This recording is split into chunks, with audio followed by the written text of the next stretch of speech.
Hi, എല്ലാവർക്കും നമസ്കാരം. അപ്പോൾ നമുക്ക് ചെമ്പനീർ പൂവിലെ സച്ചിയുടെയും രേവതിയുടെയും നാളത്തെ നല്ലൊരു കഥ കേൾക്കാം. എല്ലാ ദിവസവും ഉച്ചയ്ക്ക് തന്നെ ചാനലിലൂടെ വീഡിയോ അപ്ലോഡ് ചെയ്യുന്നതാണ്. എൻ്റെ ചാനൽ ആദ്യമായി കാണുന്നവരാണെങ്കിൽ ഒന്ന് സബ്സ്ക്രൈബ് ചെയ്യണേ. വീഡിയോ ഇഷ്ടപ്പെടുവാണെങ്കിൽ ലൈക്ക് ചെയ്യണേ, കമൻറ്റ് ചെയ്യണേ. പാർട്ടിയിൽ സച്ചിൻ മദ്യപിക്കാൻ നിൽക്കുകയാണ്. രേവതി പ്രത്യേകം പറഞ്ഞിട്ടുണ്ട് മദ്യപിക്കാതെന്ന്.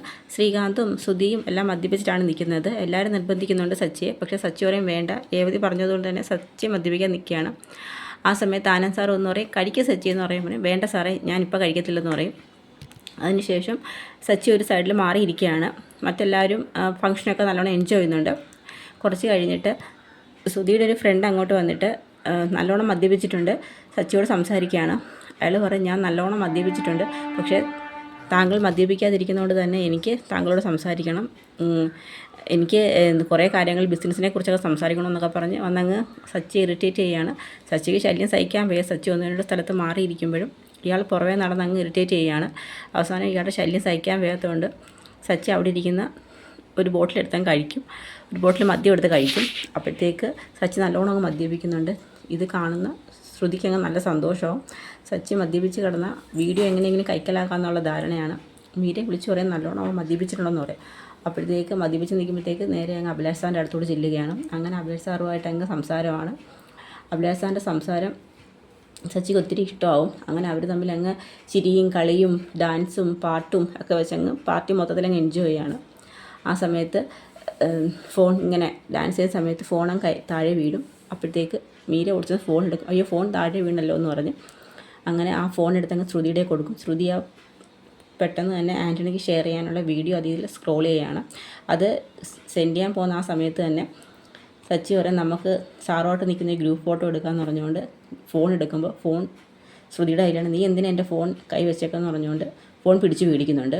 അപ്പോൾ ആ വീഡിയോ ആൻ്റണിക്ക് ഷെയർ ചെയ്യാൻ പറ്റുന്നില്ല. അങ്ങനെ ഒരു ഫോട്ടോയൊക്കെ എടുക്കുന്നുണ്ട്. അതിനുശേഷം ഫംഗ്ഷനെ കഴിഞ്ഞിട്ട് എല്ലാവരും പോകാനായിട്ടൊക്കെ നിൽക്കും. അപ്പോഴത്തേക്ക് തന്നെ സച്ചി അങ്ങ് ഭയങ്കരമായിട്ട് കരയുന്നുണ്ട്. എന്നുവെച്ചാൽ അഭിലാഷ് സാർ ചോദിക്കും എന്തിനാണ് സച്ചി കരയുന്നത്? എനിക്ക് സാർ ഇത്രയും നല്ലൊരു മനുഷ്യനാണ്. സാറിൻ്റെ അടുത്ത് ഞാൻ ഒരുപാട് കള്ളം പറഞ്ഞു, എനിക്ക് സാറിനോട് സത്യം പറയണമെന്ന് പറയും. അച്ഛക്ക് സച്ചി എന്ത് കള്ളം പറഞ്ഞു? സാറ് കാര്യം നടക്ക് ഞാൻ ഒരു കോടീശ്വരനൊന്നുമല്ല, എനിക്ക് 50 കാറൊന്നുമില്ല, ഞാൻ ജപ്പാൻ കണ്ടിട്ട് പോലുമില്ല എന്നൊക്കെ പറയും. എന്തൊക്കെയാണ് സച്ചി പറയുന്നത്? അപ്പോൾ ശ്രുതി അങ്ങ് ഞെട്ടി നിൽക്കുകയാണ്. ശ്രുതി ഇങ്ങോട്ട് വന്നിട്ട് പറയും അയ്യോ സാറേ അവൻ നല്ലോണം മദ്യപിച്ചിട്ടുണ്ട്, അതുകൊണ്ടാണ് ഇങ്ങനെ സംസാരിക്കുന്നത്. ഞാൻ മദ്യപിച്ചിട്ടില്ലെങ്കിൽ ഞാൻ സത്യം മാത്രമേ പറയത്തുള്ളൂ. സാറ് കാര്യം നടക്ക് ഞാനൊരു കോടീശ്വരനൊന്നും അല്ല, ഞാനിതെല്ലാം ചെയ്തത് ഇവന് വേണ്ടിയാണ്, എൻ്റെ ചേട്ടന് വേണ്ടിയാന്ന് പറയും. എന്താ ശ്രുതി ഇതൊക്കെ? അത് സാറേ അവനെ വഴക്ക് പറയേണ്ട, അവൻ വലിയൊരു ബിസിനസ്സുകാരനാവണമെന്നായിരുന്നു അവൻ്റെ കൊച്ചിലോട്ടുള്ള ആഗ്രഹം. അവന് 7 ഡിഗ്രികളുണ്ട്, പക്ഷേ അവൻ ഇപ്പോഴാണ് ബിസിനസ്സൊക്കെ ചെയ്തു തുടങ്ങിയത്.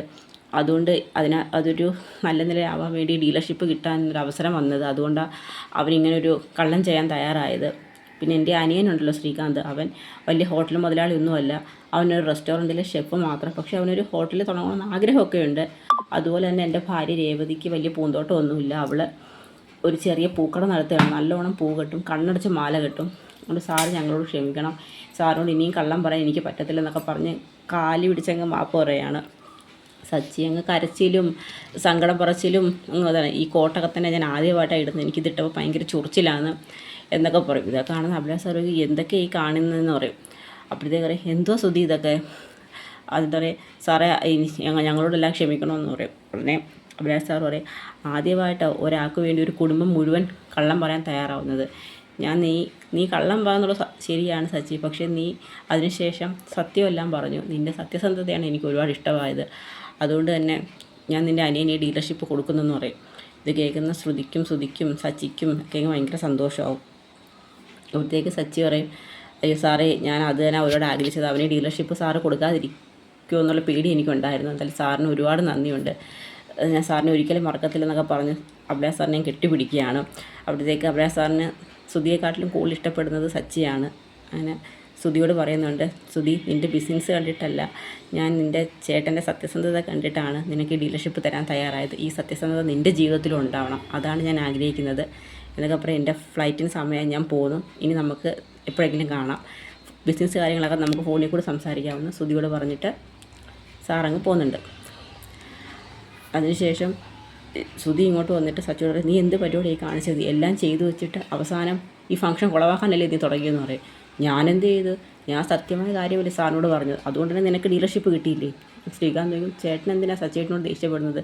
സച്ചിയേട്ടൻ സത്യം പറഞ്ഞെങ്കിലും പിന്നെ ആ സത്യം ശരിയാക്കി പറഞ്ഞില്ലേ എന്നൊക്കെ ചോദിക്കും. അതിനുശേഷം ഫംഗ്ഷനൊക്കെ കഴിഞ്ഞിട്ട് സച്ചി വീട്ടിലോട്ട് വരുന്നുണ്ട്. ആ സമയത്ത് രേവതി ഡ്രസ്സൊക്കെ മാറി നിൽക്കുകയാണ്. ആ രേവതി നീ വന്നോ? സച്ചിയേട്ടൻ നല്ലോണം മദ്യപിച്ചിട്ടുണ്ടല്ലേ? അത് ഞാൻ ആ സുധിയുടെ ഒരു ഫ്രണ്ട് ഉണ്ടല്ലോ, അവൻ്റെ ശല്യം സഹിക്കാൻ വയ്യാത്തതുകൊണ്ട് ഞാൻ കുടിച്ചത്. അവൻ എൻ്റെ പുറമേ നടന്ന് എന്നെ ശല്യം ചെയ്യുമായിരുന്നു. പക്ഷേ അതുകൊണ്ട് ഗുണമുണ്ടായി രേവതി. ഞാൻ സത്യങ്ങളല്ല അഭിലാഷ് സാറിനോട് പറഞ്ഞു. അയ്യോ, അപ്പോൾ നിങ്ങൾ ചേട്ടന് കൊടുക്കാമെന്ന് പറഞ്ഞ ഡീലർഷിപ്പ് അത് കൊടുക്കാമെന്ന് പറഞ്ഞു. ഞാൻ സത്യമായ കാര്യങ്ങളെല്ലാം സാറിനോട് പറഞ്ഞതുകൊണ്ട് സാറ് പറഞ്ഞു എൻ്റെ സത്യസന്ധത കണ്ടതുകൊണ്ട് മാത്രമാണ് അവനെ ഡീലർഷിപ്പ് കൊടുക്കാൻ തയ്യാറായെന്ന്. രേവതി പറയുന്നുണ്ട്, അതാണ് സത്യേട്ട, എപ്പോഴായാലും സത്യത്തിന് മാത്രമേ വിലയുണ്ടാവും, സത്യം എന്നും നിലനിൽക്കും എന്ന് പറയും. അങ്ങനെ പറയും. എന്തായാലും നമ്മൾ രാവിലെ തൊട്ട് വൈകുന്നേരം വരെ അഭിനയിച്ചത് വെറുതെ ആയല്ലോ. എന്തായാലും ഓട്ടോക്കാരുടെ കുറേ കാശ് പോയിട്ടുണ്ട്, ഫംഗ്ഷൻ അറേഞ്ച് ചെയ്ത് എല്ലാവർക്കും കോട്ടും സൂട്ടും ഒക്കെ മേടിച്ചു തന്നെന്ന് പറയും. അപ്പോൾ അതിനെക്കുറിച്ചൊക്കെ അവർ സംസാരിച്ചുകൊണ്ടിരിക്കുന്നിടത്താണ് നമ്മുടെ നാളത്തെ കഥ അവസാനിക്കുന്നത്. അപ്പോൾ ഇനിയും സച്ചിയുടെ കയ്യിൽ നിന്ന് വീഡിയോ കൈക്കലാക്കാൻ ശ്രുതിക്ക് പറ്റിയിട്ടില്ല. എങ്ങനെയെങ്കിലും വീഡിയോ കൈക്കലാക്കി ആൻ്റണിക്ക് അയച്ചു കൊടുത്തെങ്കിൽ നവീനെ കൊണ്ടുള്ള ശല്യം ആൻ്റണി ശ്രുതിക്ക് തീർത്തു കൊടുക്കത്തുള്ളൂ. അപ്പം അതിൻ്റെയൊക്കെ വരും വിശേഷങ്ങൾക്കായിട്ട് നമുക്ക് കാത്തിരിക്കാം. കഥ ഇഷ്ടമായ എല്ലാവരും സപ്പോർട്ട് ചെയ്യണം. എല്ലാവർക്കും ഒരു ശുഭദിനം നേരുന്നു. നന്ദി.